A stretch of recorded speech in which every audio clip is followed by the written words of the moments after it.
Quinn, was that you speeding off from 18th and K earlier today? I didn't even know I hit him. Okay.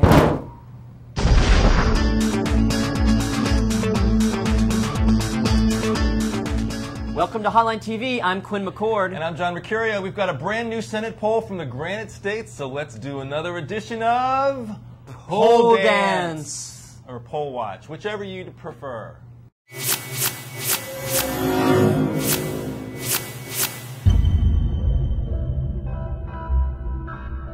We have a hot new poll out of the New Hampshire Senate race. That's right, ladies and gentlemen, the rematch from 2002 between former Governor Jeanne Shaheen and Senator John Sununu shows that the lead, the 12-point lead, I think, that former Governor Shaheen had enjoyed several weeks ago has now, it's turned into a dead heat, Quinn McCord. What's going on in New Hampshire? A swing state in the general election for president as well. Well, you know, you always have to give the warning that you can't put too much stock in any one poll. You really can't. Because there have been a lot of polls showing Shaheen with a double-digit lead, including this Granite poll a couple months ago. But it is really interesting to compare what the same poll, the Granite poll, said in April versus right now.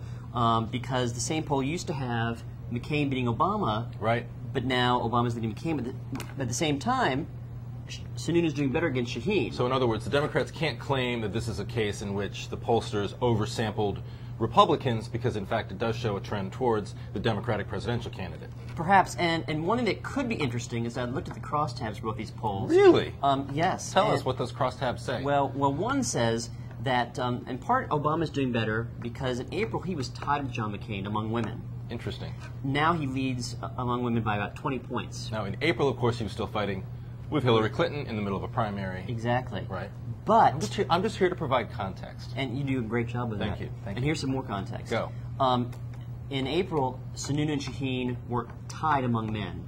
But now Sununu leads by about 18 points. What's changed? That all those numbers are fascinating, Quinn, and I'm sure that our readers and viewers are appreciating them. But what's changed in the race? Has there been any major shift, any gaffes by either one of the candidates? Billy Shaheen has resurfaced in American politics. Barely. I'm just throwing that out there. No, and that does make you sort of wonder about the poll because there really hasn't been anything going on in this race.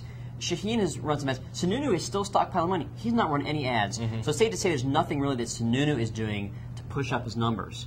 The only thing that you might gather from this is that, especially because Republicans are doing better in the New Hampshire 1 poll too against Carol Shea Porter, right, is that you wonder, like, geez, is it possible that New Hampshire might actually be reverting a bit back to its Republican tendencies? Right. Which actually aren't that long ago that we're talking about New Hampshire as a real rock-ribbed Republican state. So. Yeah, I mean, we've all been assuming that, okay, once New Hampshire turned blue, it's just going to stay blue for the rest of its existence. But, it could be that the Republican brand is actually coming back a bit in New Hampshire. It's at least maybe not a liability anymore, even if it doesn't always, elect Republicans. Right. But again, we have to provide that one caveat that this is just a postcard, and the only poll that matters, ladies and gentlemen, is when? On Election Day, because it's all up to the voters. Thank you so much, voters, for doing what you do best. But for us, doing what we do best, that's all for Hotline TV today. I'm John Mercurio. And I'm Quinn McCord. Thanks, as always, for watching.